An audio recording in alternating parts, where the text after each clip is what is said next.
하나님 말씀 보시겠습니다. 우리가 함께하는 하나님 말씀은 창세기 12장 10절부터 20절까지 말씀입니다. 우리가 함께 은혜 나눌 말씀은 창세기 12장 10절에서 20절까지 말씀.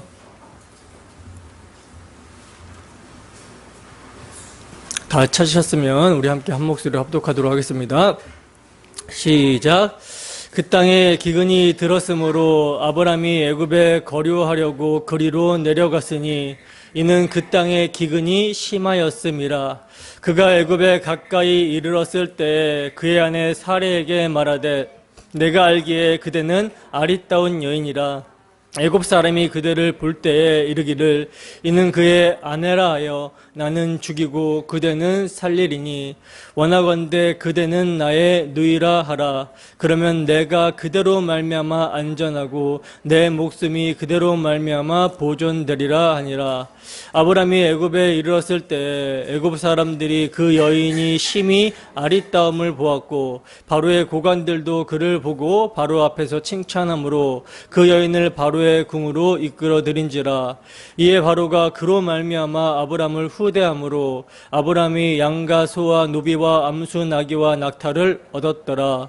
여호와께서 아브람의 아내 사레의 일로 바로와 그 집에 큰 재앙을 내리신지라. 바로가 아브람을 불러서 이르되 내가 어찌하여 나에게 이렇게 행하였느냐. 내가 어찌하여 그를 내 아내라고 내게 말하지 아니하였느냐. 내가 어찌 그를 누이라 하여 내가 그를 데려다가 아내를 삼게 하였느냐. 내 아내가 여기 있으니 이제 데려가라 하고 바로가 사람들에게 그의 일을 명하매 그들이 그와 함께 그의 아내와 그의 모든 소유를 보내었더라. 아멘. 왜 약속의 땅에 기근을 주시는가? 왜 약속의 땅에 기근을 주시는가? 라는 제목으로 하나님 말씀 증거하도록 하겠습니다.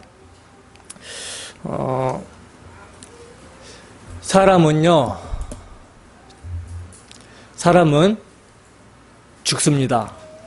왜 죽습니까? 죄의 삭시 사망이기 때문에 죽죠. 그렇죠? 하나님께서는 범죄한 아담 안에서 모든 사람들이 죽게 되었다라고 성경을 통해서 기록을 해주시고 있습니다. 한 번 죽는 것은 정한 것이고 그 이후에는 심판이 있어요. 근데 여러분들이 너무나도 잘 알다시피 이 죽음을 극복할 수 있는 사람이 있습니까? 없습니까? 없죠. 다른 말로 하면 이 죄를 해결할 방법이 있는 사람, 방도가 있는 사람은 없다라는 거예요. 그렇기 때문에 사람은 죽는 것이죠. 근데 기쁜 소식이 들려옵니다. 그 기쁜 소식이 무엇입니까? 우리는 이 죄의 문제를 해결할 수 없기 때문에 죄의 삭신 사망으로 말미암아 죽음에 처해야 되고 그 죽음 이후에 하나님의 심판을 받아서 죄의 형벌인 영원한 지옥의 형벌을 받아 마땅한데 긍휼이 풍성하신 하나님께서는 그러한 죄인들에게 죄어물로 죽어있는 자들에게 살 길을 주셨다라는 거죠. 그 살 길이 무엇입니까? 당신의 아들을 죄 있는 육체의 모양으로 정하사 우리의 죄를 우리에게 돌리지 아니하시고 당신의 아들에게 돌리심으로 그리고 그 아들을 십자가에서 심판하심으로 말미암아 그의 피로 우리를 구원하셨다라는 거예요.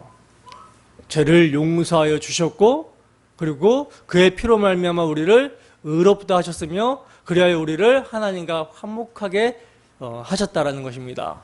이게 여러분 복음이에요. 복음입니다. 이 복음을요 끝까지 붙들면 우리는 구원을 받습니다. 믿으십니까?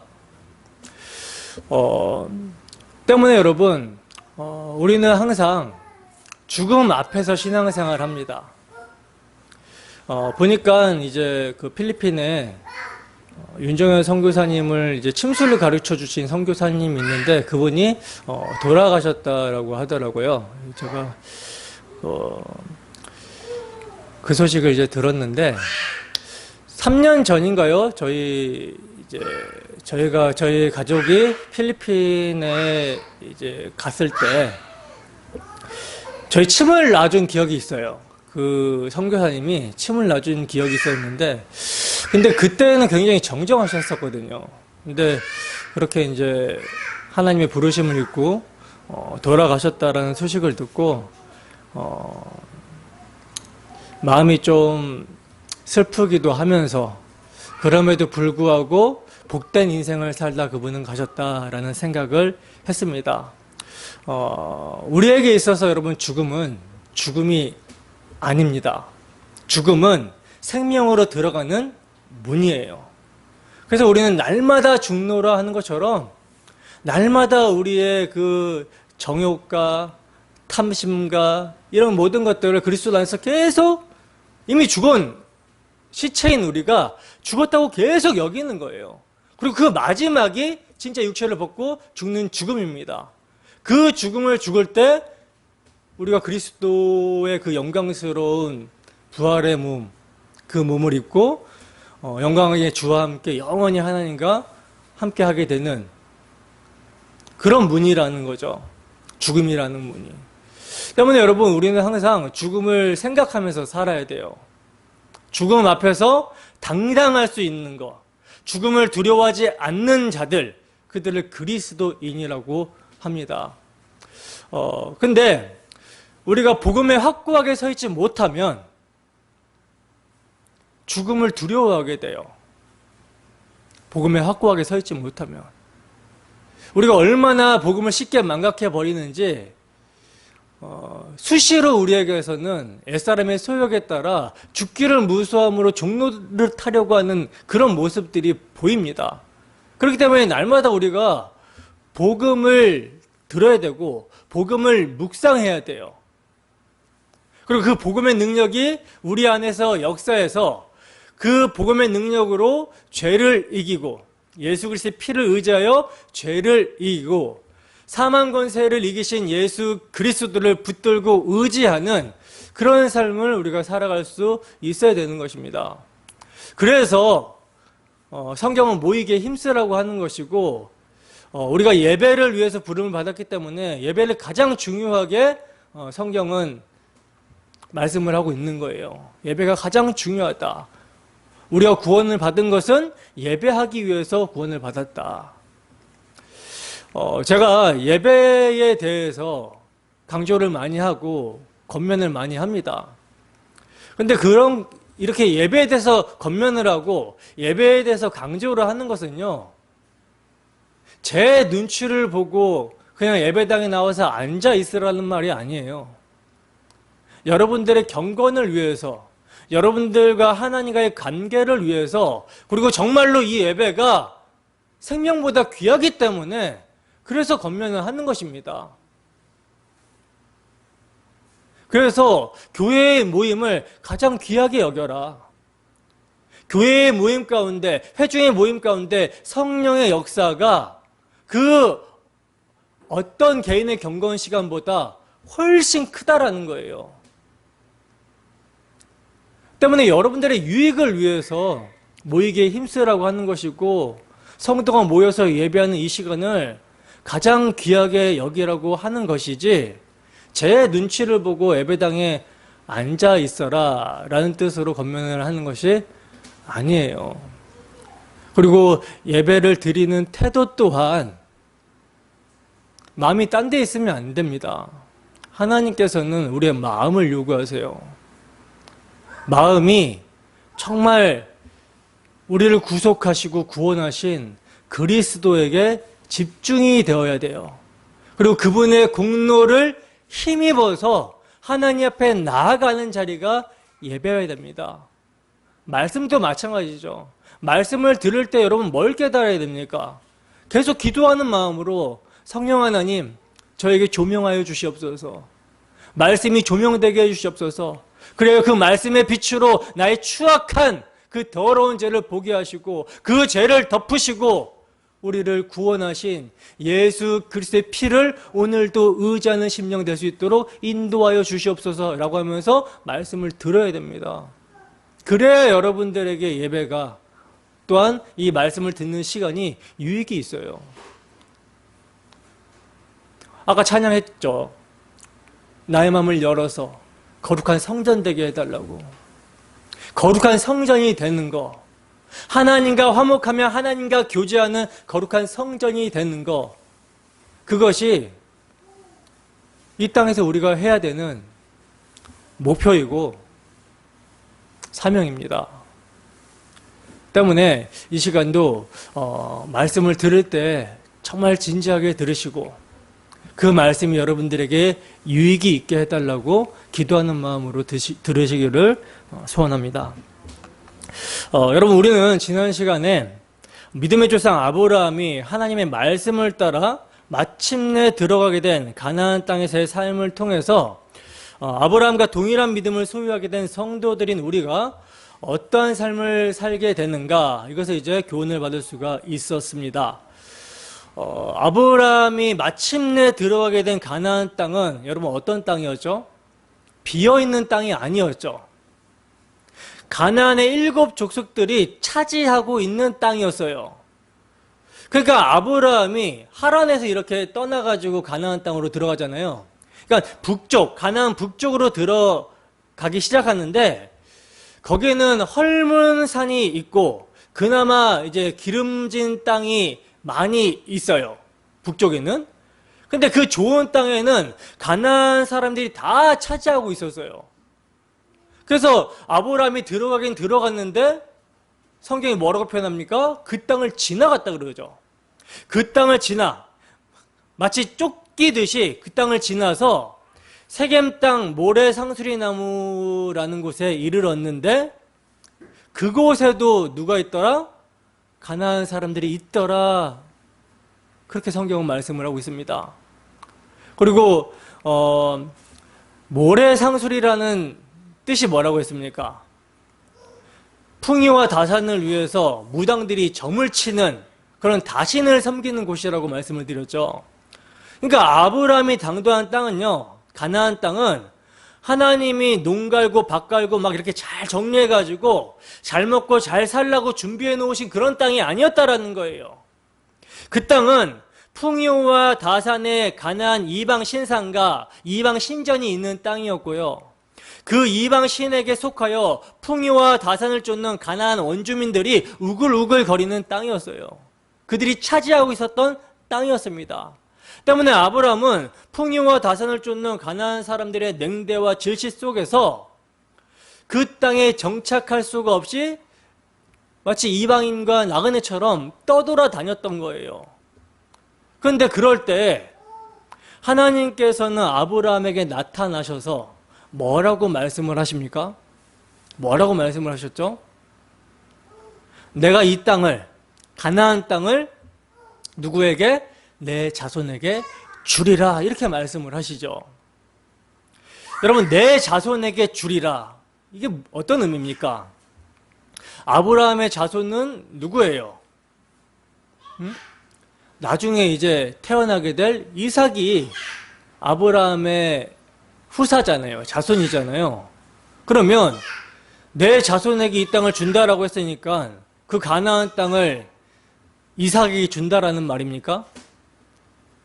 그게 아니죠.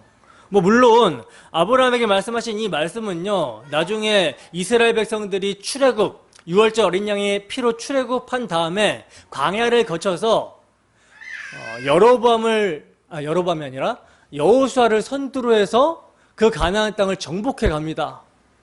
그리고 다윗 왕 때 마침내 하나님께서 아브라함에게 약속하신 그 땅을 다 정복을 해요. 그러나 하나님께서 아브라함에게 말씀하신 내 자손이라고 했을 때 내 자손은요, 복수가 아니라 단수입니다. 갈라디아서 3장에 보면은 그 내 자손이라 한 아브라함에게 그 내 자손에게 땅을 주겠다라고 했을 때 그 내 자손이라는 말이요, 단수, 곧 그리스도라고 말씀을 하고 있어요. 그렇다면 그리스도께 하나님께서는 눈에 보이는 가나안 땅을 주시겠다라고 말씀하신 것인가? 그게 아니죠. 지난주에도 말씀드렸다시피 가나안 땅은요, 아브라함에게 약속하신 자손으로 말미암아 하나님과 화목하게 되어 교제하게 될 새하늘과 새 땅을 상징하는 실물 교보자 역할을 했던 거예요. 그러니까 가나안 땅이 중요한 것은요, 그곳의 여자의 후손으로 예수 그리스도께서 오셔서 자기 백성에게 임마누엘, 즉 말씀이 육신이 되어 그 백성들과 함께 하신다라는 거, 이것 때문에 여러분 가나안 땅이 중요한 것입니다. 그러니까 가나안 땅은요, 하나님께서 자기 백성들과 함께 거하는 장소로서 중요하다라는 거예요.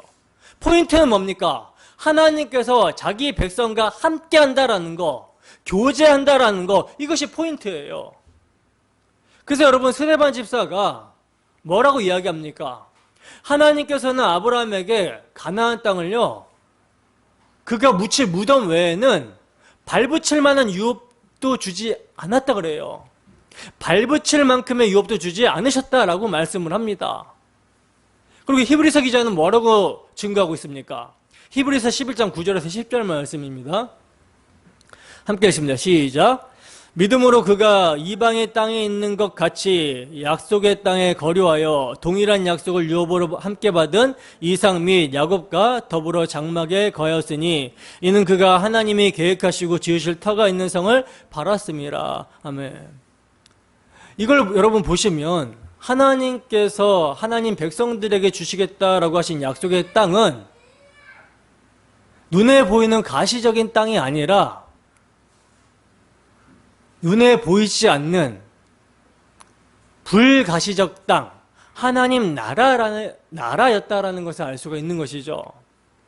그러니까 하나님의 백성이 하나님의 통치에 순종할 때 그들이 선 땅은 바로 하나님의 나라가 된다라는 거예요. 그러니까 여러분, 하나님 나라는요, 통치의 개념입니다. 누가 주권을 가지고 통치하시는가? 누구와 교제를 하는가? 이게 여러분 하나님 나라예요. 때문에 하나님 나라는 하나님의 통치를 받는 하나님의 백성들이 선 땅, 그 땅이 하나님 나라가 되는 것이며, 하나님께서는 당신의 백성들이 반드시 하나님의 통치에 순종하는 자로 만드셔서 그들이 가는 곳을 모두 하나님 나라로 만드시겠다라는 그 약속을 아브라함에게 하신 거라는 거죠. 하나님의 통치에 순종하는 걸어다니는 하나님 나라가 우상과 제약으로 가득 찬 세상의 땅을 삼켜버리게 하시겠다라는 것이 아브라함에게 하신 약속이라는 것입니다. 그것이 바로 하나님께서 아브라함에게 주신 약속의 땅이었어요. 근데 그 약속의 땅은 누구로 말미암아 차지할 수 있다? 자손, 내 자손으로 말미암아 차지할 수 있다라는 것입니다. 근데 여러분, 걸어다니는 하나님 나라가 되어서 세상의 땅을 하나님 나라로 삼켜버려야 되는 우리 성도들 안에서 좀처럼 하나님 나라로서 하나님의 뜻에 순종하는 복음에 합당한 삶이 잘 나오지가 않죠. 잘 나오지가 않을 때가 많죠. 그때 어떻습니까? 그때 성도는요, 답답해야 돼요. 그리고 때로는 절망스럽기까지 해야 합니다. 왜냐하면 내 안에 계신 성령께서 탄식하고 있기 때문에 우리가 그 탄식을 느낀다면 우리도 절망을 하게 되죠. 내가 구원받은 하나님의 백성인데 어떻게 여전히 이렇게 아무런 변화도 없이 이 땅을 살아갈 수가 있는가? 십자가 복음으로, 그 복음의 증인으로 세상을 다스리고 정복하는 그런 삶을 살아가기는커녕 오히려 세상 정신에, 세상의 유혹에 마음을 빼앗기는 그런 모습을 볼 때 답답함을 느끼고 때로는 좌절하기도 한다라는 것이죠. 그러나 우리가 기억해야 되는 것은 하나님은 하나님의 약속을 반드시 성취하신다라는 것입니다. 하나님은요, 여러분, 분명히 약속을 하셨어요. 맹세로 보증까지 하셨습니다. 우리 성도가 가는 곳이 하나님 나라, 하나님의 땅이 될 것임을 아브라함에게서부터 약속을 하셨어요. 그리고 예수 그리스도 안에서 그 약속은 이미 성취가 되었고, 그 십자가에서 성취가 되었고, 그 예수 그리스도의 십자가 안에 우리가 연합이 되어 구원을 얻었기 때문에 성도들은요, 그 예수 그리스도 안에서 하나님 나라로 완성이 된 것입니다. 이미 이루어졌어요. 그것은 영적이며 법정적이며 선언적이며 원론적이며 신문적이며 운명적으로 이미 우리 안에서 우리가 믿을 때 예수 그리스도 안에서 새하늘과 새 땅, 약속의 땅을 선물로 받은 것입니다. 이미 영화롭게까지 되었다라고 해버리잖아요, 성경이. 그렇기 때문에 그렇게 이미 완성이 된 현실이 우리가 바라보는, 믿음은 바라보는 것들의 실상이라고 했을 때 그 실상을 우리는 믿음으로 이루어진 것으로 바라보면서 아직이라는 우리의 현재의 삶에서 믿음에 의해 그 실상이 경험이 되어지는 거예요. 자기가 부인이 되면서 그리스도 안에서 그 십자가 안에서 우리가 함께 못 박혔다라는 것이 부인이 되면서 그렇게 여기면서 그리스도와 함께 새로운 피조물로서 하나님께 순종해가는 그러한 하나님 나라가 사라지게 되는, 그것을 우리가 경험하게 된다는 것입니다. 따라서 여러분, 조금 더디다라고 해서 실망할 것이 아니라는 것이죠. 하나님의 약속은 우리 주 예수 그리스도 안에 있는 우리에게서 이미 이루어졌기 때문에 우리는 반드시 하나님의 통치에 온전히 순응하는 하나님 나라로 완성이 된다라는 사실입니다. 그 끝이 이 죄악의 몸을 벗어버리고 주님의 부활의 몸과 같은 몸을 입게 되는 것이죠. 여러분 생각해 보세요. 하나님의 백성 아브라함 하나가 우상과 제약의 땅 가나안 땅에 들어섰을 때 가나안 사람들이 어떻게 생각했을까요? 굉장히 가소롭게 여기면서 코웃음 쳤겠죠. 그렇지 않겠습니까? 근본도 알 수 없는 이방인 하나가 들어와서는 이리저리 기웃거리고 있는 그런 모습처럼 보였을 거예요. 아브라함이 군대를 이끌고 대단한 나라의 민족을 데리고 가나안 땅에 들어간 게 아니잖아요. 그죠? 아브라함이라는 족장 한 사람을 따라서 그냥 몇 명 이렇게 들어온 것입니다. 때문에 가나안 사람들은 그 가소로운 이방인이 그렇게 이제 막 땅에서 방황하다가 지치면 사라지겠지 하고 그렇게 생각했었을 거예요. 그러나 믿음은 뭡니까? 믿음은요, 아브라함이 그 땅을 들어갔을 때 그때 가나안은 그 하나님의 백성 아브라함 하나에 의해서 이미 하나님의 땅으로 삼켜지기 시작하는 거예요. 그래서 아브라함이 보고 밟은 땅을 나중에 여호수아와 이스라엘 백성들이 점령하게 되는 것입니다. 이것은요, 이미 하나님의 작정 속에서 아브라함 안에 이스라엘이 연합이 되어 있는 형국이라는 거예요. 그리고 그것은 아브라함에게서부터 시작이 된 가나안의 정복은 예수 그리스도 안에서 온전히 성취가 될 하나님 나라의 완성의 상징이었다라는 것이죠. 계시였다라는 것이죠. 여러분, 하나님 나라는 이렇게 밀가루 속의 누룩처럼 미미한 모습으로 시작이 돼요. 그리고 또 세상 사람들에게 그렇게 보여집니다. 그러나 그 적은 누룩이 밀가루 전체를 삼켜서 부푼 빵으로 변화시켜버리는 것처럼 그 이방인 아브라함 한 사람에 의해 가나안 땅은요, 점령되기 시작된 것이며 결국 아브라함의 허리에 있던 아브라함의 후손이 이스라엘에 의해서 그 가나안 땅은 아브라함의 땅이 된다는 거예요. 거듭 반복해서 말씀을 드리지만 이 계시는, 이 그림은요, 보잘것없는 모습으로 이 세상에 오신 예수 그리스도 한 분이 십자가에서 피 흘리심으로 말미암아 세상 나라를, 세상 땅을 모두 자신의 소유로 삼켜 버리게 되는, 이것을 여러분 계시를 하고 있는 거예요. 그래서 그 안에 들어있는 자손은 예수 그리스도 한 사람이에요. 근데 아브라함에게 약속하시기로는 뭘 약속해요? 내 자손이 하늘의 별처럼 땅에 그 바닷가에 있는 모래알처럼 많게 하겠다, 셀 수 없이 많게 하겠다라고 하시잖아요. 그것은 예수 그리스도라는 한 사람 안에 하나님께서 창세전에 택하신 모든 백성들이 그 안에 들어가 있다는 것입니다. 그래서 예수 그리스도의 십자가를 가운데로 역사의 정점으로 놓고 예수 그리스도 오기 전의 구약과 예수 그리스도께서 오신 신약의 모든 택하신 백성들이 그 십자가로 모아져서 그 십자가에서 구원을 받게 되는 거예요. 무슨 말인지 이해되십니까?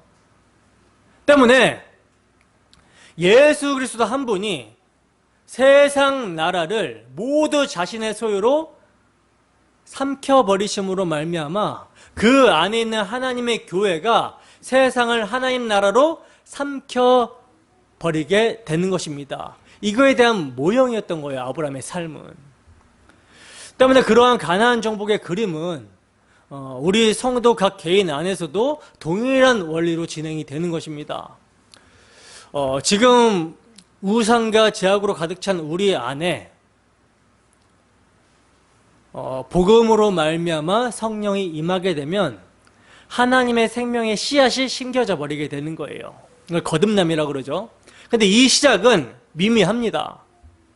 죄와 허물로 가득 찬 우리 안에 새 생명의 문부림은요, 그저 이리 기웃 저리 기웃하는 아브라함 모습과 비슷해 보인다라는 거예요. 그러나 우리 안에 그 생명의 씨앗을 비웃고 있는 우리의 죄와 허물들, 그 옛사람의 소욕들은요, 아브라함을 비웃었던 가나안인들처럼 언젠가는 모두 우리 안에 심겨진 생명의 씨에 의해서 정복당하고 삼켜지게 될 거라는 것이죠.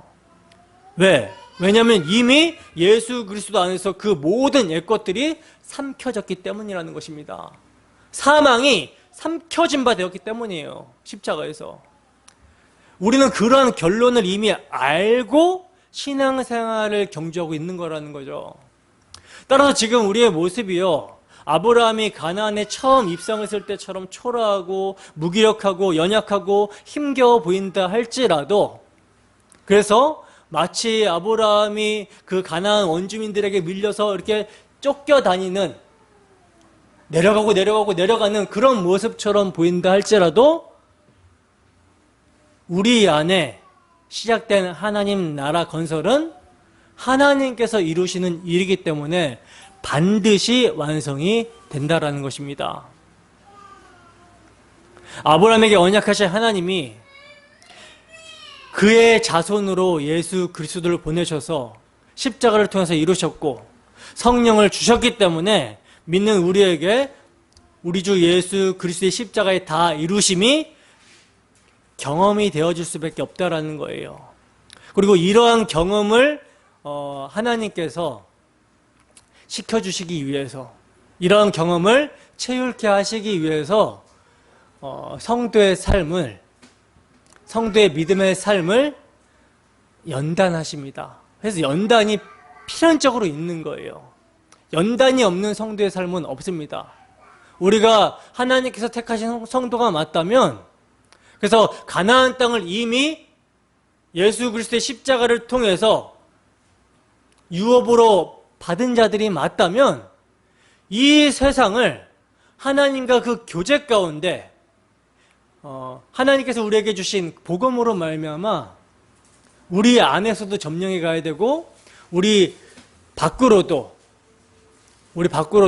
복음으로 세상을 정복해 가는 일이 있어야 되는데, 그것을 경험시켜 주시기 위해서 필히 우리에게 뭘 주시냐면 연단을 허락하신다라는 거예요. 연단입니다. 고난입니다. 우리는 오늘 성도의 믿음의 연단, 믿음의 훈련이 아브라함의 에피소드를 통해서 어떻게 계시가 되고 있는지를 살펴보도록 할 거예요. 자, 본문 10절 보겠습니다. 함께 읽겠습니다. 시작. 그 땅에 기근이 들었으므로 아브라함이 애굽에 거류하려고 그리로 내려갔으니 이는 그 땅의 기근이 심하였음이라. 아멘. 자, 그 땅에 라고 지금 말씀을 하고 있는데, 여러분 그 땅에가 어디 땅입니까? 그 땅이 지금 어디 땅이에요? 아브라함에게 하나님께서 나타나셔서 내 자손에게 이 땅을 주겠다라고 언약하신 약속의 땅을 말하는 거죠. 가나안 땅입니다. 근데 이 땅에 지금 뭐가 들었대요? 기근이 들었다라는 거예요. 기근이 들었다라는 것입니다.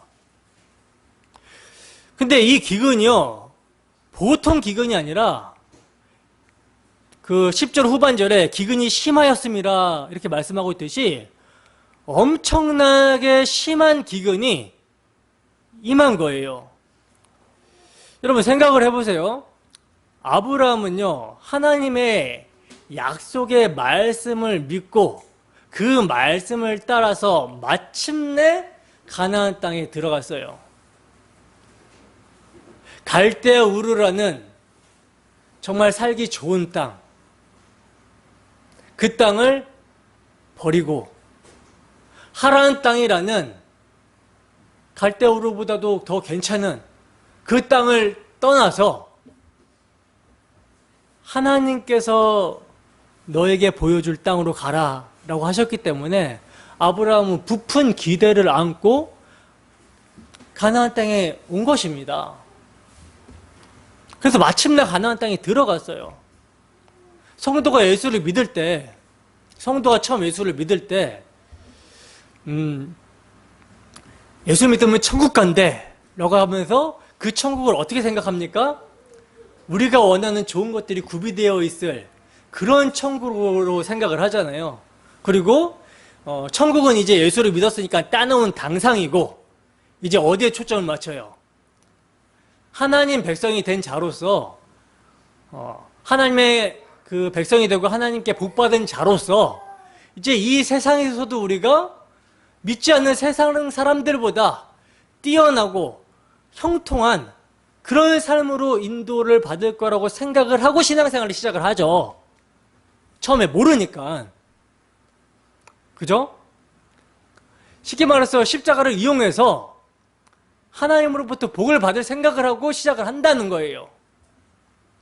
근데 그 꿈이 깨어지기 시작을 하죠. 천국은 따놓은 당상이고, 그리고 이 땅 가운데서도 내가 원하는 그런 천국의 삶이 아직이라는 차원에서 하나님께 복을 받고 살아져야 되는데, 그래서 믿지 않는 사람들이 봤을 때도 야, 저 사람 예수 믿더니 저거 완전히 진짜 잘 사네?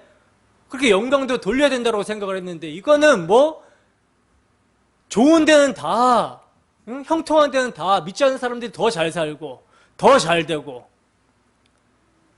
믿는 사람들은 간혹 잘 사는 사람들도 있지만 뭐 하는 것마다 안 되고 병도 걸리고 뭐 이렇게 지지부진하게 이렇게 밀려서 들어오는 거죠. 근데 그때 성도는 뭘 부른다라고 했습니까? 여호와의 이름을 부른다고 그랬죠. 제단을 쌓고 여호와의 이름을 부른다고 그랬죠. 그때 예수님의 십자가가 경험되어지고 그때 하나님과 화목하게 된다라는 거예요.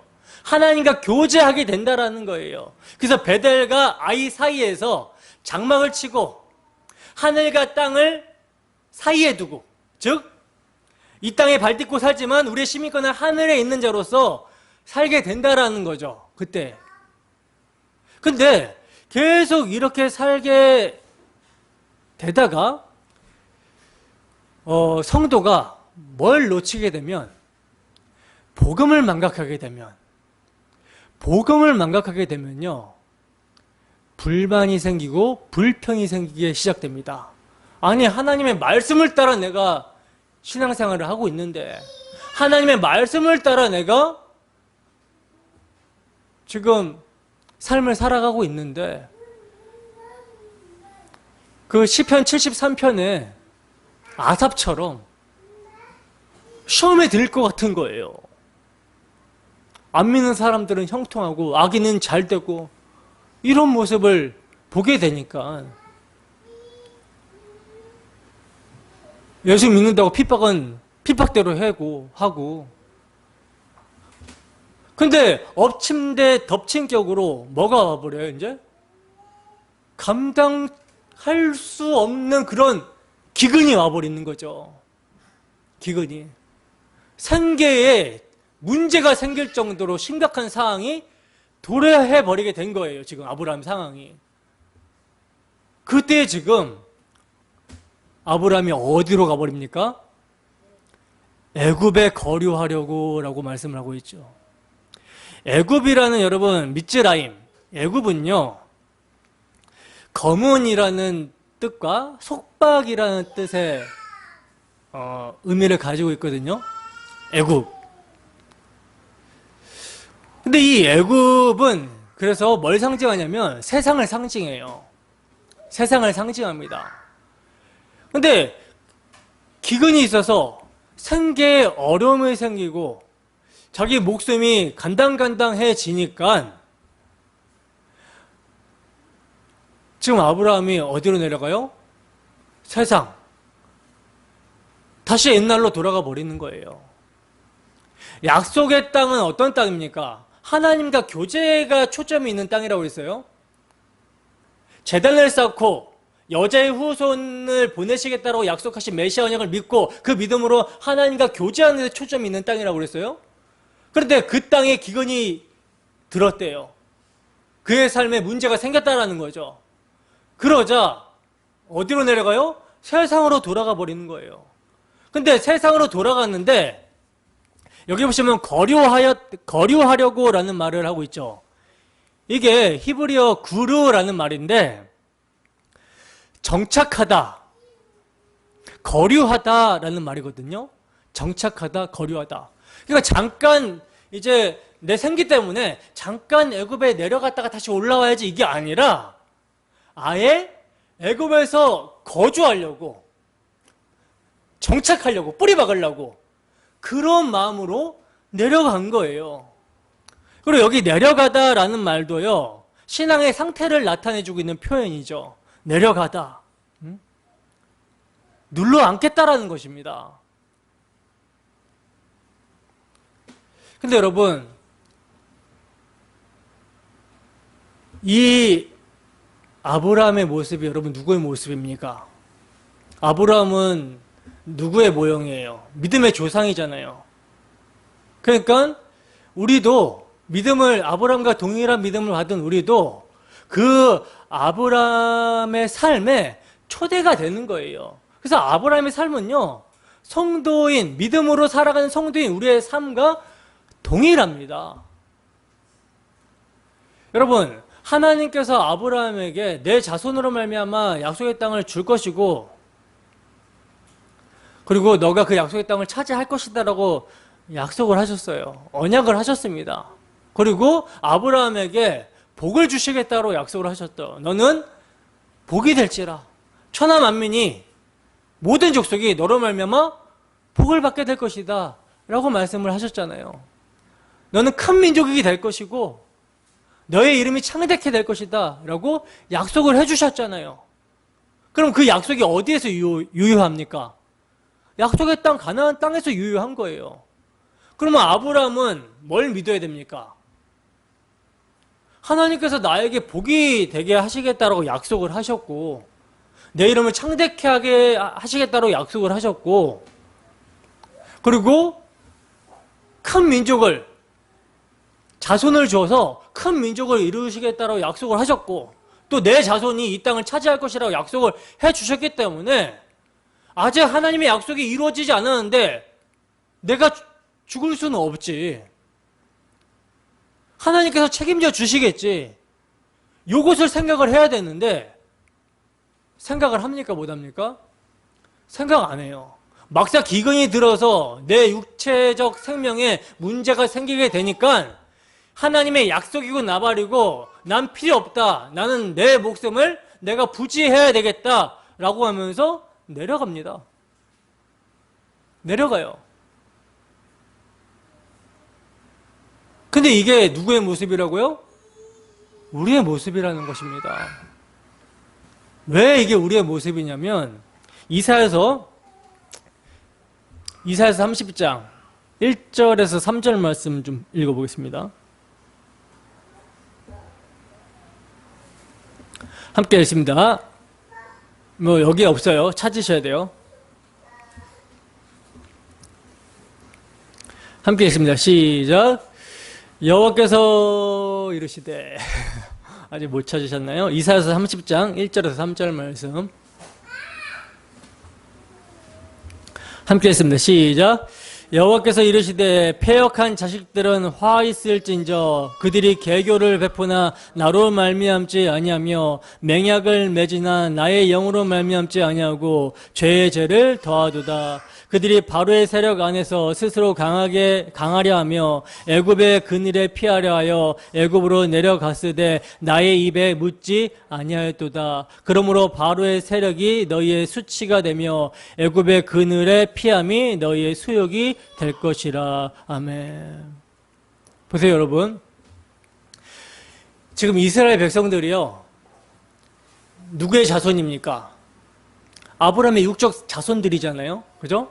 근데 이 아브라함의 육적 자손들, 이스라엘 백성들이 그들에게 어려움이 생기고 문제가 생기자 그들에게 언약하신 하나님을 전혀 생각하지 않습니다. 계교를 베푸나라고 하는데 이 계교가 자신의 꾀를 내어 계획하는 것을 말하는 거거든요.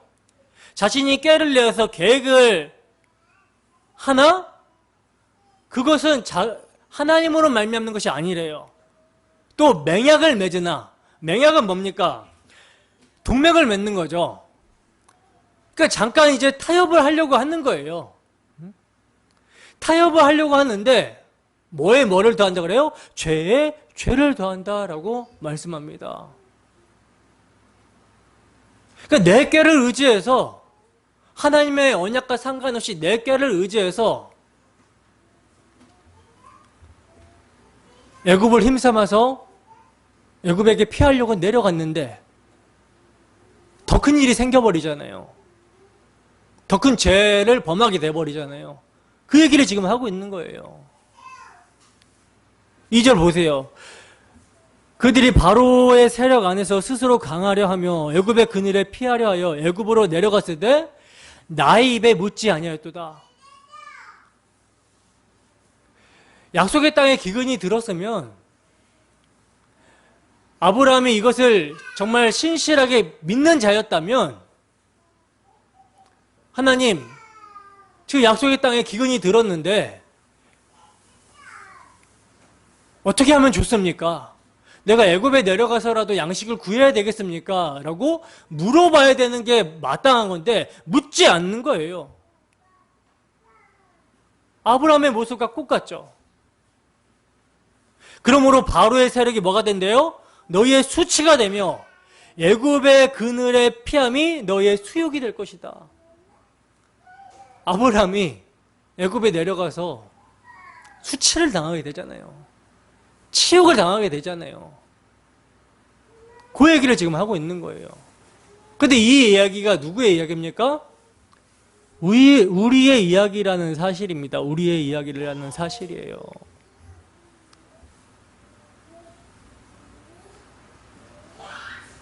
여러분, 하나님께서 기근을 주시는 목적이 있어요.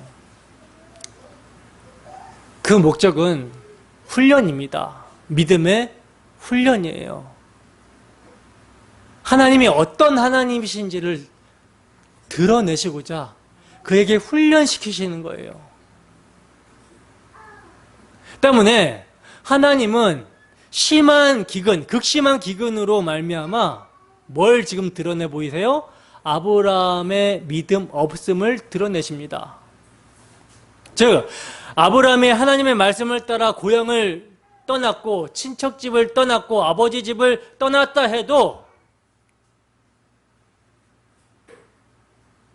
하나님이 누구신지를 잘 알고 하나님의 뜻과 말씀에 전적으로 순종하고 의지하는 그 믿음의 사람이 아니었음이 여기서 드러나 버리게 되는 거예요. 그러니까 아브라함이 가나안 땅에 들어간 것도 순전히 하나님의 말씀이 그를 끌고 간 것이지 그의 열심과 그의 노력과 그의 의지적 결단으로 되어진 것이 아니라는 사실이 폭로가 되어지고 있는 현장인 것입니다. 우리의 믿음도 마찬가지예요. 생존에 걸린 문제가 우리에게 딱 떨어지게 되면 우리 뭘 선택합니까? 하나님의 영광을 선택합니까? 이를 위해서 하나님께 묻습니까? 기도합니까? 말로는 기도한다고 하지만 자기 뜻을 딱 정해놓고 기도하죠. 그리고 그걸 선택해버리죠. 하나님의 영광과는 전혀 상관없는 쪽을 선택해버린다는 거예요.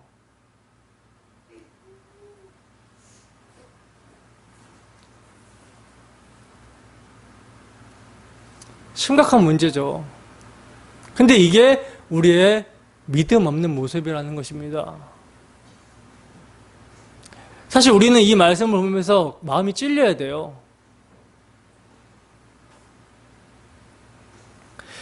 때문에 여러분, 하나님께서는 언약을 주시고 곧바로 언약을 이루시는 것이 아니라 아브라함의 믿음 없음을 드러내시는 것으로 당신이 이루시고 세우실 언약의 나라의 특성을 보여주시고 계시는 것입니다.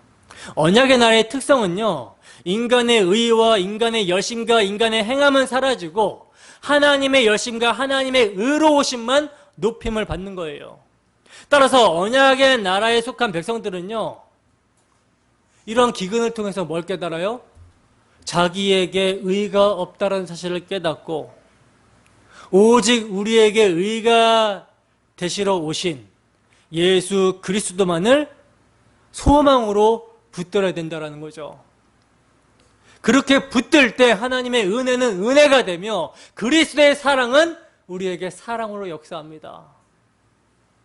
그래서 이때에만 믿음의 진보를 보일 수가 있는 거예요. 이것을 깨닫지 못하면 그건 신앙이라고 볼 수가 없는 것이죠. 이것을 아브라함을 통해서 믿는 우리에게 지금 교훈을 해주고 계시는 것입니다. 여러분, 전쟁의 위험 속에 있다. 한국은 전쟁의 위험 속에 있다라는 말을 많이 듣잖아요. 그죠? 그래서 어떤 사람은 전쟁의 위험에서 벗어나기 위해서 평화로운 나라를 찾아서 이민을 가기도 합니다. 조금 이제 우리나라와 북한의 관계가 안 좋아지면 이 거짓 선지자들이 나타나가지고 하나님이 몇 날 몇 시에 북한이 쳐들어와서 한국 교회의 타락을 징계하신다라고 합니다 하면 이 말에 막 무서워가지고 진짜 막 이민 가는 그런 교인들이 많다 그래요. 근데 사실 우리도 만약에 이제 진짜 전쟁이 일어나 치면은 전쟁의 위험이 지금보다 더 크게 부각이 된다라면 우리가 여건만 있으면 이민 가고 싶은 그런 마음이 있습니까? 없습니까? 있죠. 저도 솔직히 우리나라 공사 하나 내버리면은 어떻게 되지? 교회가 심하게 핍박을 받아서 교회가 사라질 지경이 되면 어떻게 될까라는 그런 두려움? 그런 생각 때문에 우리 교인들 다 됐고 뭐 배를 하나 사가지고 일본으로 이민 가야 되나 뭐 이 생각을 해본 적이 있어요. 그러니까 이것이요, 자기 생존을 위해 살아가는 사람들의 자연스러운 모습이라는 거죠. 우리가 하나님을 믿는다고 하면서도 자기 생명의 보존 욕구, 그것을 자기 힘으로 이뤄보고 싶어 한다라는 그런 게 우리에게 있다라는 것이죠. 때문에 어찌 보면 아브라함의 애굽행은 자연스러운 거고 당연한 거예요. 그리고 이것이 우리에게 당연하게 여겨진다라는 것은요, 우리 또한 아브라함과 같다라는 것을 의미합니다. 우리가 믿음 없는 존재라는 것이죠. 그런데도 우리가 지금 믿음의 자리에 있다면 이것이 바로 하나님의 은혜의 증거라는 것입니다. 자, 이렇게 이제 하나님은 스스로의 힘으로 결핍을 채우기 위해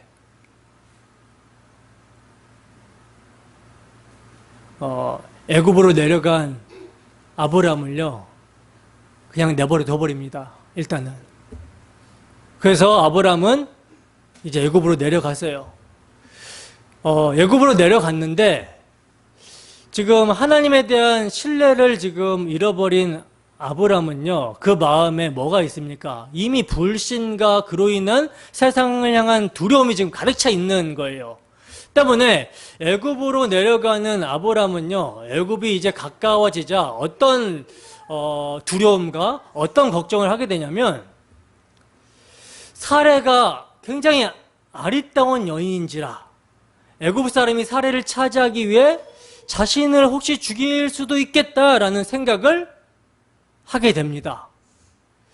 당시 고대 애굽 사회에는요, 힘 있는 집의 가장이 다른 집의 그 처자가 자기 마음에 들면 그의 힘을 이용해서 그 처자를 자신의 것으로 삼을 수가 있었어요. 뺏어서, 힘으로 뺏어서. 근데 이건요, 당시 애굽의 간습이었습니다. 만일 그 여자가 남편 있는 여자이면 보복을 피하기 위해서 그 남편을 죽여버리고 그 여자를 자신의 첩으로 삼았다라는 것이죠. 이걸 아브라함이 알고 있었어요. 그래서 애굽에 내려가자마자 대뜸 그 걱정부터 하고 있는 거라는 거죠. 그러니까 하나님을 의지하지 않고 자신의 깨로 애굽행을 결정한 아브라함에게 이러한 두려움이 온 것은 어찌 보면 당연한 결과예요. 아브라함이 75세에 하란을 떠났고 사라는 그보다 10살 어렸다라고 하니까 사라의 나이가 65세 정도가 되었을 때거든요.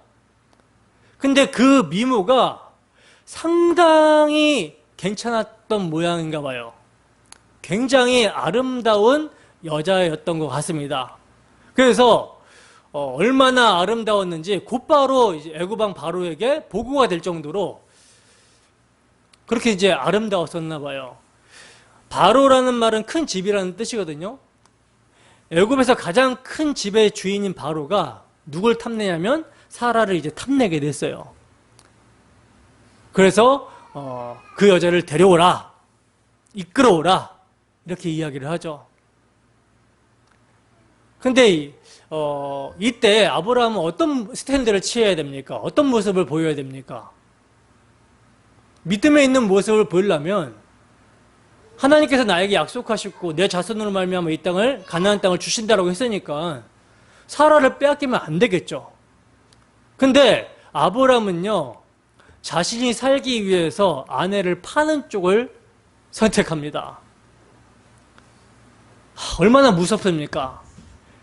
인간이 약속의 땅을 떠나 그 약속의 땅에서 하나님과 관계하는 그 복음을 망각해버리고 말씀을 떠나게 되면 필연적으로 자신의 깨를 의지하게 되고, 그리고 자신의 깨를 의지해서 스스로를 보호하려고 할 때 나타나게 되는 현상이 뭐냐면 나의 유익을 위해서 남을 죽이는 모습으로 나타나게 되어 있어요.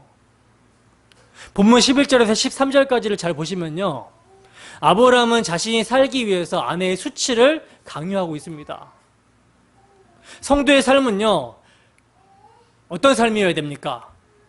십자가를 아는 성도의 삶은요, 십자가의 공로로 죄사함을 받아서 하나님과 교제하게 된 은혜를 아는 성도의 삶은요, 자신이 손해를 볼지라도 이웃에게 득이 되게 하는 삶, 이웃 사랑을 실천하는 삶이어야 됩니다.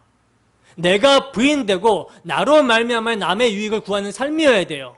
근데 지금 아브라함은, 말씀을 떠나 있는 아브라함, 복음을 망각해버린 아브라함은요, 자신이 살기 위해서 아내를 죽음으로 지금 몰고 있는 거예요. 13절에 보면 그대가 애굽 사람들에게 나의 누이라고 하면 내 목숨이 안전하고 보존될 것이다, 이렇게 말을 하고 있죠. 아브라함은요, 지금 뭐밖에 관심이 없어요? 내 목숨이 보존되는 거, 여기에 여기에만 관심이 있어요, 지금. 아내 사라는 안중에도 없습니다. 그리고 은연중에 자기의 마음에는 이런 마음이 있었을 거예요. 나는 지금 하나님으로부터 복을 받은 자이고, 약속의 땅에 기근이 들었다, 근데. 때문에 하나님의 복을 내가 이루기 위해서는 내 목숨이 살아야 되지 않겠냐. 난 그래서 정당하게 애굽으로 내려온 것이고, 그리고 내 목숨이 보존되어야 되기 때문에 아내 살해쯤은 거짓말을 해서라도 그렇게 내 목숨을 보존해야 된다라는 어떤 정당성을 가지고 있었는지 모르겠어요. 그래서 나의 유익을 위해서 내 아내의 희생이 당연한 것이라고 지금 받아들이고 있는 모습입니다. 이게 여러분 율법주의의 모습인 거죠. 자기의 행위를 가치와 기준 삼았을 때의 모습, 율법주의의 모습인 것입니다. 그러나 여러분, 정상적인 남자라면, 남편이라면 어떻게 해야 됩니까? 아내와 데이트를 하고 있을 때 깡패 4-5명이 딱 오더니 칼을 딱 들고 아내를 빼앗으려고 할 때 정상적인 남편 같으면 어떤 모습을 취하게 됩니까? 목숨 걸고 한판 붙는 것이 상식이죠. 내가 칼에 찔려 죽을지언정. 그죠? 근데 자기 목숨을 보존하고자 아내를 버려두고 주랭랑을 쳐버린다면 이거는 이혼감이죠. 게다가 깡패들에게 아내의 몸값까지 받아 챙기면 어떻게 됩니까? 그게 지금 아브라함의 모습인 거예요. 아브라함은요, 자신의 목숨을 지금 보존하기 위해서 천하의 비겁한 짓을 지금 하고 있는 것입니다. 근데 여러분, 아브라함이 어떤 사람이었어요? 아브라함은요, 자신이 가는 곳마다 원복음을 믿음으로 여호와의 이름을 부르면서 제단을 쌓았던 사람이었습니다.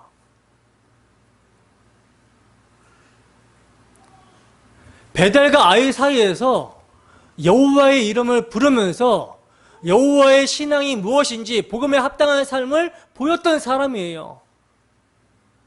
근데 이러한 그가 왜 이렇게 쉽게 지금 무너지고 있는 모습을 보이고 있는 것입니까? 구원받은 성도는 여전히 그 속에 옛사람의 흔적을 가지고 있기 때문이라는 것이죠.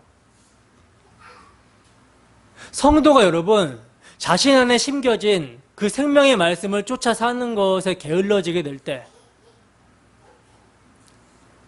자기에게 은혜를 베푸신 하나님의 은혜와 십자가의 피 흘리심의 그 복음의 말씀을 망각해버리게 될 때, 십자가 앞에 서는 삶을 게을리하게 될 때, 그때 인생의 기근을 만나버리게 되면 이내 그는 자기 안에 옛사람에 대한 연정을 드러내게 돼요.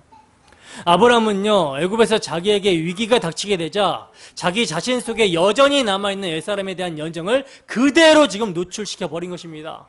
그래서 나의 유익을 위해 나 외에 다른 이들의 희생을 불사해 버리는 그런 옛사람의 모습이 그대로 지금 폭로되고 있는 현장이에요. 이게 누구의 모습이라고요? 우리의 모습이라는 거, 우리의 모습입니다. 근데 여러분, 놀랍게도 이러한 아브라함의 불신앙적인 그 모습 가운데 순종의 미덕의 모습이 지금 나오고 있어요. 놀랍게도 아브라함의 아내 사레는요, 아브라함의 말에 순종을 합니다. 정말 말도 안 되는 것 같은데 순종을 하는 거예요. 여러분 같으면 이거 순종하시겠습니까? 깃방망이를 때려도 모자랄 판에 순종하겠습니까 이거? 힘 있는 사람이 지창금을 주고 자기 아내를 사가지고 가서는 아내를 삼는 것을 눈으로 보고 있는 바보 같은 남편이에요. 자기 살기 위해서 아내를 팔아먹은 사람입니다. 이기적인 사람이에요. 근데 사례는 그 남편의 말에 지금 뭐하고 있어요? 순종을 하고 있는 것입니다. 지금 아브람보다 사례가 더 나은 사람 같아 보이는 거죠. 자기 몸 바쳐서 지금 남편을 살려내고 있는 모습이에요. 이게 여러분 어떤 모습인지 아십니까? 이게 여러분 그리스도에게 순종해야 되는 교회의 모습을 성경은 증언하고 있는 거예요. 우리의 남편이 어떤 모습입니까? 십자가에 저주받아서 저주의 죽으면서 피 흘리시는 모습이죠. 세상에 아무 힘도 없어서 매맞고 침뱉음과 모욕을 당하고 십자가에 힘없이 죽어가는 그 모습. 근데 그분이 누구래요? 우리의 신랑이래요. 아브라함의 그 쪼다 같은 모습, 바보 같은 모습에 사례가 순종함을 통해서 교회인 우리가 그리스도에게 어떻게 순종해야 되는가를 보여주고 있는 거예요. 성경은 이러한 사례에 대해서 뭐라고 합니까? 베드로전서 3장 6절입니다. 함께 읽습니다. 시작. 사라가 아브라함을 순종하였듯이 아내들이 자기 남편에게 순종함으로 다시 읽습니다. 시작. 사라가 아브라함을 주라 칭하여 순종한 것 같이 너희는 선을 행하고 아무 두려운 일에도 놀라지 아니하면 그의 딸이 된 것이니라. 아멘. 사라가 아브라함에게 순종하듯이 아내들이 자기 남편에 순종하게 되면 하나님의 딸이 된다라고 말씀을 하고 있어요. 여러분의 남편이 자기보다 믿음이 없어 보여도 그분을 누가 세웠어요? 그 남편을 누가 세웠습니까? 하나님이 세우셨습니다. 때문에 그 남편이 믿는 자라면, 예수 그리스도를 믿는 자라면 아무리 자기가 보기에 보잘것 없어 보여도, 믿음의 수준이 자기보다 미천해 보여도 순종하는 것이 하나님의 뜻이라는 거예요. 주님처럼 대하시기를 바랍니다. 여러분, 사례가 아브라함의 그 엉터리 같은 요구에 왜 순종을 했을까요? 아브라함이 뭘 받았어요? 복을 받았기 때문이에요.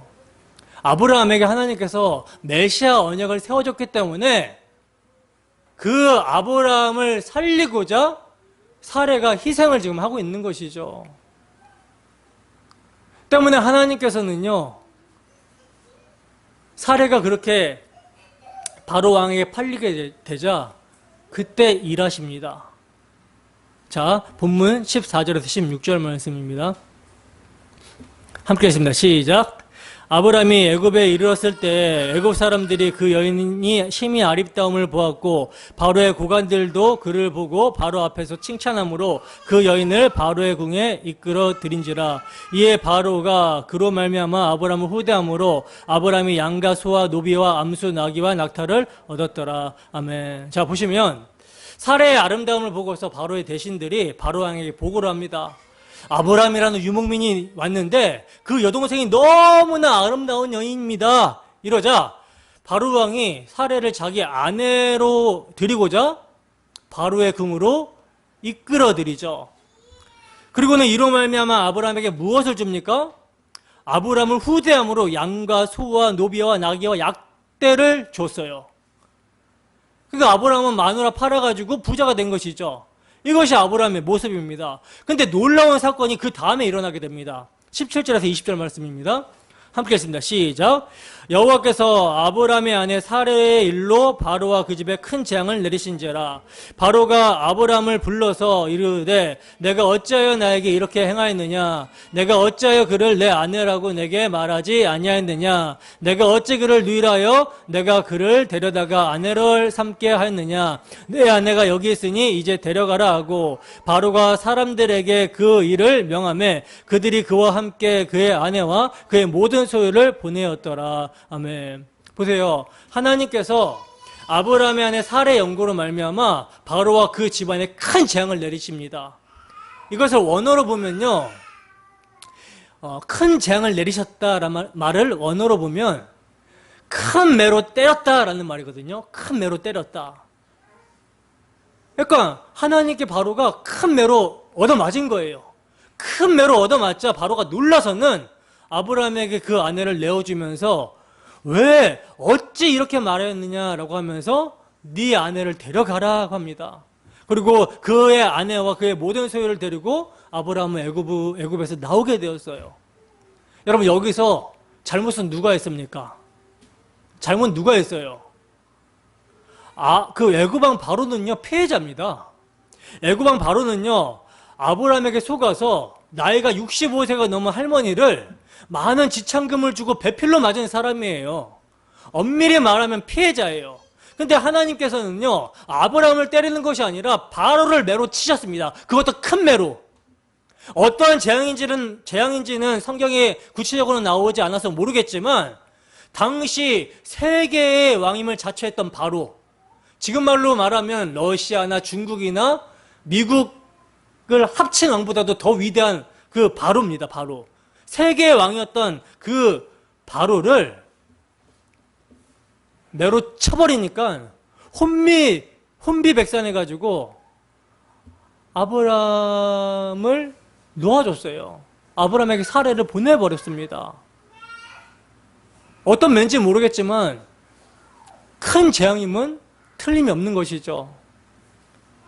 바로 같은 큰 나라의 왕이 얼마나 큰 재앙을 만났으면 혼이 나가서 사례를 돌려줬겠습니까? 아마 재앙을 만나서 하나님께 큰 매로 맞고 그 매가 두려워가지고 사라에게 손도 못했을 거예요. 그렇게 혼이 크게 난 것입니다. 우리는 여기서 여러분 이상한 느낌을 받아야 돼요.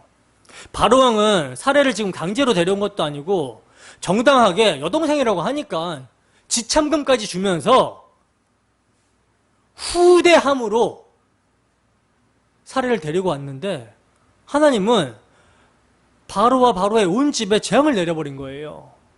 매로 쳐버리셨다라는 거죠. 우리는 여기서 세상의 질서로는 풀리지 않는 면을 보게 됩니다. 예를 들면 이런 질문을 우리가 하게 되죠. 하나님이 사랑이라면서 구약에 보면 어떻게 그렇게 잔인하게 전쟁을 할 수 있느냐? 어린아이까지 진멸하라고 할 수 있느냐? 이렇게 묻습니다. 이런 질문이 나옵니다. 여기에 대해서 뭐라고 대답합니까? 믿는 우리는 뭐라고 대답하죠? 인간의 죄악이 관영했기 때문에 그 죄가 얼마나 심각한지를 하나님께서 보이시고자 그렇게 하신 것이다 라고 대답을 하죠. 또 다른 질문은 이런 질문을 하게 됩니다. 하나님이 공의의 하나님이시라면 어떻게 지금 저렇게 나쁜 놈들이 떵떵거리면서 잘 사는데도 벌을 안 받고 있는가? 이런 질문에 대해서는 뭐라고 대답합니까?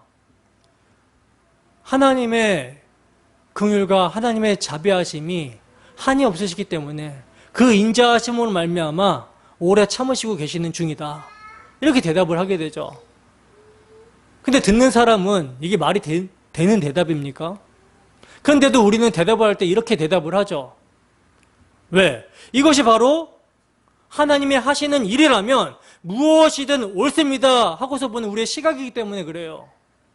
하나님이 절대 기준자이시기 때문에 우리는 이렇게 대답을 하는 것입니다.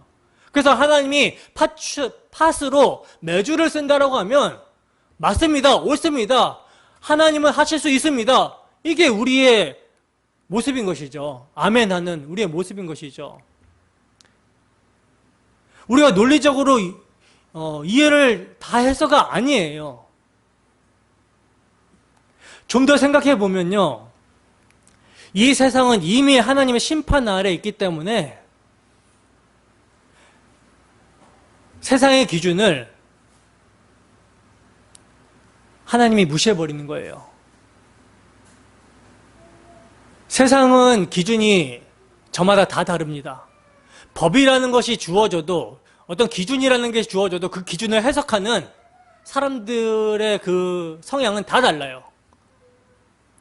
다 법을 이용하려고 하고 막 이런 성향들이 다 다르다는 거죠. 절대적인 기준 앞에서 인정하는 사람은 거의 없습니다. 다 상대적인 그 기준으로 재고 판단하고 이런다라는 것이죠. 그래서 그런 세상의 기준들을 하나님께서 다 무시해버리는 거예요. 죄 아래에 있는 자들의 기준이기 때문에. 여러분, 여리고성의 기생 라합은 어떤 사람입니까? 정탐꾼을 숨겨준 여인이죠. 기생입니다. 거짓말했어요. 근데 이 라합이 예수님의 족보에 오릅니다. 세상의 입장에서 보면 나라 팔아먹은 여자죠. 죄송합니다. 나라 팔아먹은 여자죠. 더러운 여자입니다. 근데 하나님 보실 때는 충성스러운 여자인 거예요. 세상의 질서로 보시지 않는다라는 것입니다. 이것이 우리에게 어려운 부분인 것이죠. 그러나 알아야 됩니다. 그렇지 않으면 예수 믿는다라는 것을 단지 이 세상의 윤리 도덕적으로 조금 더 나은 삶을 예수 믿는 것으로 착각하면서 살 수 있다는 사실이에요. 그렇게 되면 예수님의 십자가가 별 소용이 없어집니다. 그러면 우리는 이 사건을 어떻게 보아야 되는가? 아브라함이 아내를 팔았고 바로 왕은 정당하게 지참금을 주고 후대를 하면서 사례를 취하였는데 왜 재앙을 만나게 되는 일이 생기게 된 것인가? 그 이유는 그가 하나님의 약속을 받았기 때문이에요.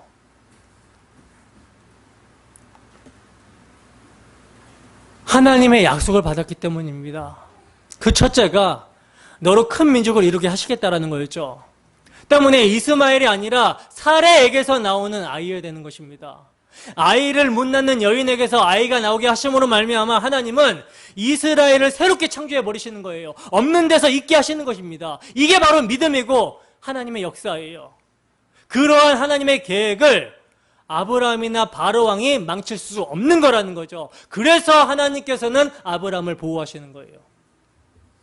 두 번째로는요, 아브라함의 이름이 창대해지는 것입니다. 이제 아브라함의 이름은 점점 창대해지는 거예요. 무력이나 재물에 의한 힘이 아닙니다. 세상은 돈이 힘이고 권력 있는 사람에게 붙어야 힘이 된다라고 하지만 우리에게는 하나님의 약속이 힘인 거예요. 이러한 하나님의 약속의 힘이 누구에게 나타나요? 지금 아브라함에게 나타나는 거라는 거죠. 그래서 이 애굽으로 내려간 일에 있어서 바로 왕이 재앙을 만나서 아브라함은 함부로 손대면 안 되는 사람이구나 이것을 알고 놀랍니다마는 바로 왕보다 여러분 누가 더 놀랬겠습니까? 아브라함이 더 놀랬어요. 아브라함은요 자기 살기 위해서 하나님의 약속이고 뭐고 간에 자기 살기에 급급했는데 근데 그 당시 세계 최강국이었던 애굽의 왕 바로가 벌벌 떠는 모습을 보고 하나님이 어떤 분이심을 체험하게 된 것입니다. 여러분, 아브라함이 애굽에서 나오면서 어떤 말을 했을까요? 어떤 생각을 했을까요? 나를 부르신 하나님의 실력이 정말 대단하구나, 위대하구나 이런 생각을 하지 않았겠습니까? 여러분, 애굽하면요 얼마나 크고 강한 나라인지 아직도 애굽에 피라미드가 남아있을 정도예요. 그 거대한 돌들을 날라다가 사막에 세우려면 어느 정도의 세력이 있어야 되겠습니까? 짐작이 되십니까? 근데 그러한 왕도 하나님 앞에서는 아무것도 아니구나. 이것을 아브라함이 깨달은 것이죠. 바로 왕이 볼 때 아브라함은요 그냥 죽여버려도 누구 한 사람 가타부타 말할 수 없는 그런 상황인데 그러한 바로 왕에게 아브라함은 살아나와서 그것도 재물도 없고 아내도 찾고 얼마나 지금 아브라함이 하나님의 솜씨에 놀랐겠습니까? 그래서 이런 일들을 통해서 아브라함의 이름이란 결국 하나님의 이름을 드러내는 그러한 창대한 이름이 되는 거예요. 이 창대한 이름이 예수 그리스도로 말미암아 창대하게 지는 우리의 이름이 예수 그리스도로 말미암아 창대해지는 것을 지금 계시하고 있는 것이죠. 셋째로 복의 근원입니다. 하나님이 아브라함을 복의 사람으로 부르셨기 때문에 그에게는 약속의 자녀 씨 제라 여자의 후손으로 오실 예수 그리스도로 말미암아 복을 받아버렸기 때문에 복을 받은 자이기 때문에 아브라함을 선대하면 복을 받고 아브라함을 저주하면 저주를 받게 되는 거예요. 이것은 여러분 세상의 윤리 도덕적인 기준이 아님을 우리가 알아야 됩니다. 예수 그리스도를 통해서 재편되는 거예요, 기준이. 그래서 예수 그리스도를 통해서 성령이 임하면 죄에 대해서 의에 대해서 심판에 대해서 세상의 기준을 바꿔버리는 것입니다. 예수 믿는 게 의예요. 예수 믿는 것이 선입니다. 예수 믿지 않는 게 심판이에요.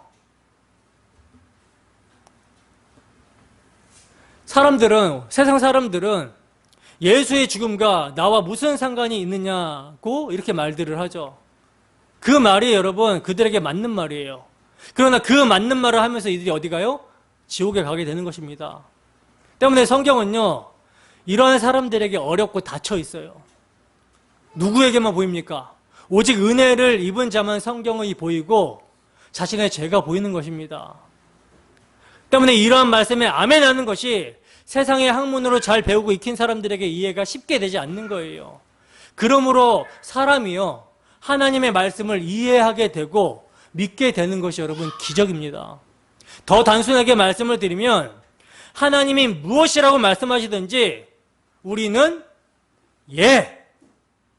예라고 해야 된다는 것이죠. 예. 흰 것을 검다라고 하든 검은 것을 희다라고 하든 예한 사람들이 그리스도인이에요. 예수 믿는 자들입니다. 이건 맹종이 아니라 사람의 가르침에 무조건 예하는 건 맹종이지만 하나님의 말씀에 아멘 하는 것은요, 믿음입니다. 시편 105편 10절에서 15절 말씀입니다. 함께 읽습니다. 시작. 야곱에게 세우신 율례 곧 이스라엘에게 하신 영원한 언약이라. 이르시기를 내가 가나안 땅을 내게 주어 너희에게 할당된 소유가 되게 하리라 하셨도다. 그때 그들의 사람 수가 적어 그 땅에 나그네가 되었고 이 족속에게서 저 족속에게로 이 나라에게서 다른 민족에게로 떠돌아 다녔도다. 그러나 그는 사람이 그들을 억압하는 것을 용납하지 아니하시고 그들로 말미암아 왕들을 꾸짖어 이르시기를 나의 기름 부은 자를 손대지 말며 나의 선지자들을 해하지 말라 하셨도다. 아멘. 이게 여러분 지금 누구를 말하는 것입니까? 아브라함을 말하고 야곱을 말하고 궁극적으로 예수 그리스도를 말하는 거예요. 그러므로 하나님께서 약속하여 세우신 사람이기 때문에 세상이 그 어느 누구도 해하지 못하도록 하나님이 지키시는 것입니다. 하나님의 약속을 받았기 때문에 하나님이 지키시는 거예요. 비록 아브라함이 실수하고 범죄하였음에도 불구하고 하나님께서는 하나님의 약속을 이루어 나가심을 통해서 그가 믿는 하나님이 어떤 하나님이신지를 깨닫게 하시는 거라는 거죠. 그래서 그 안에 예수 그리스도를 믿는 믿음을 회복시키시는 거예요. 이러한 아브라함을 믿음의 조상이라고 하는 것입니다. 오늘날 우리도 마찬가지죠. 여러분, 오늘날 우리의 모습이 어떠한 모습입니까? 복음을 날마다 듣는다라고 해도, 하나님의 언약 가운데 살아간다라고 해도 세상과 맞닥뜨려지게 되면은 세상의 유혹에 빠지기 쉽고, 하나님의 언약은 내 이익 앞에 오간데 없고 내 이익을 선택하면서 살 때가 많은 우리입니다. 근데 하나님께서는 이러한 우리의 죄악된 선택으로 말미암아 뭘 깨닫게 하시냐면 수치를 당하게 하시고 어려움을 당하게 하시고, 그럼에도 불구하고 하나님께서 이들에게 뭐가 있기 때문에, 하나님의 약속이 있기 때문에, 하나님의 이름이 걸렸기 때문에 하나님의 영광을 위해서 그들을 건져내시는 거예요. 그리고는 그들의 안에 있는 믿음을 회복시키시는 것입니다. 약속을 믿게 해주시는 거예요. 그래서 그리스도의 사랑에서 우리가 끊어질 수가 없는 것이고 하나님의 언약에서 우리가 끊어질 수 없다라고 성경이 증거하고 있는 거라는 거죠. 로마서 8장 28절에서 37절 말씀 함께 읽습니다. 시작. 우리가 알거니와 하나님을 사랑하는 자 곧 그의 뜻대로 부르심을 입은 자들에게는 모든 것이 합력하여 선을 이루느니라. 하나님이 미리 아신 자들을 또한 그 아들의 형상을 본받게 하기 위하여 미리 정하셨으니 이는 그로 많은 형제 중에서 맏아들이 되게 하려 하심이니라. 또 미리 정하신 그들을 또한 부르시고 부르신 그들을 또한 의롭다 하시고 의롭다 하신 그들을 또한 영화롭게 하셨느니라. 그런즉 이 일에 대하여 우리가 무슨 말하리요? 만일 하나님이 우리를 위하시면 누가 우리를 대적하리요? 자기 아들을 아끼지 아니하시고 우리 모든 사람을 위하여 내주신 이가 어찌 그 아들과 함께 모든 것을 우리에게 주시지 아니하겠느냐? 누가 능히 하나님께서 택하신 자들을 고발하리요? 의롭다 하신 이는 하나님이시니 누가 정죄하리요? 죽으실 뿐 아니라 다시 살아나신 이는 그리스도 예수시니 그는 하나님 우편에 계신 자요 우리를 위하여 간구하시는 자시니라. 누가 우리를 그리스도의 사랑에서 끊으리요? 환난이나 공고나 박해나 기근이나 적신이나 위험이나 칼이라. 기록된 바 우리가 종일 주를 위하여 죽임을 당하게 되며 도살당할 양같이 여김을 받았나이다 함과 같으니라. 그러나 이 모든 일에 우리를 사랑하시는 이로 말미암아 우리가 넉넉히 이기느니라. 아멘.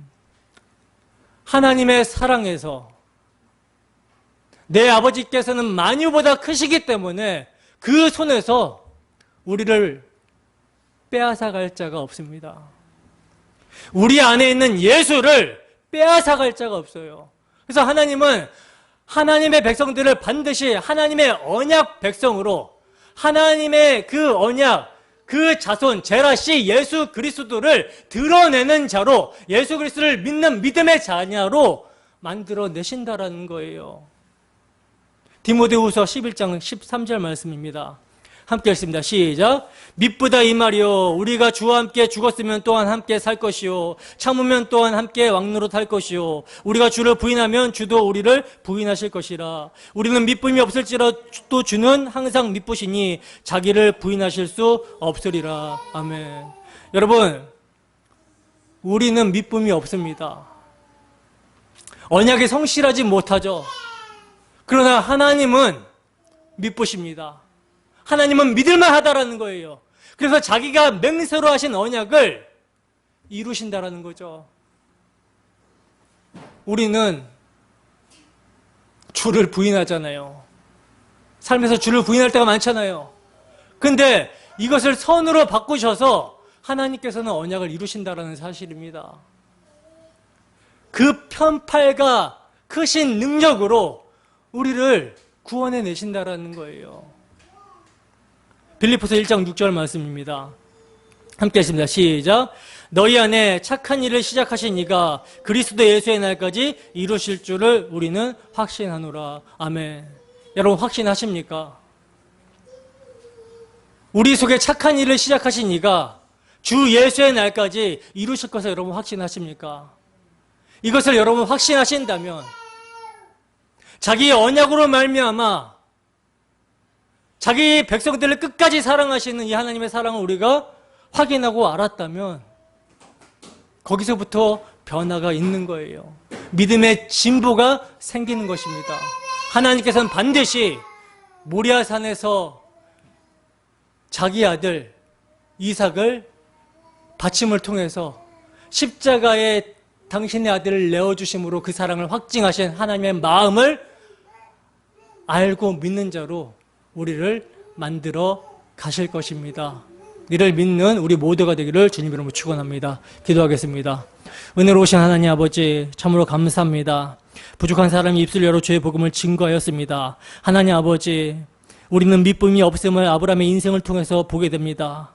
기근이 생기자 자기 아내를 팔아버리고 약속의 땅을 떠나 애굽으로 내려가 버리는 아브라함의 모습을 보면서 우리의 모습을 보게 됩니다. 그러나 하나님께서 택하시고 사랑하시고 자기 언약 백성 삼으신 자를 포기하지 아니하시고 그 언약으로 말미암아 그 하나님의 이름의 영광으로 말미암아 그를 구원하시는 모습 또한 보게 됩니다. 이 은혜 때문에 우리가 돌이켜 회개하게 되고 주 예수의 복음을 붙드는 삶을 살 수 있음을 이 시간 고백합니다. 하나님의 은혜가 우리에게 날마다 차고 넘쳐서 우리가 날마다 우리 주 예수 그리스도의 은혜에 감사하며 찬송하는 삶을 살 수 있도록 인도하여 주시고 시작하신 이가 끝까지 이루실 것을 믿음으로 살아갈 수 있는 우리의 모습 될 수 있도록 함께하여 주시옵소서. 감사드리며 거룩하신 예수님 이름으로 기도드립니다. 아멘.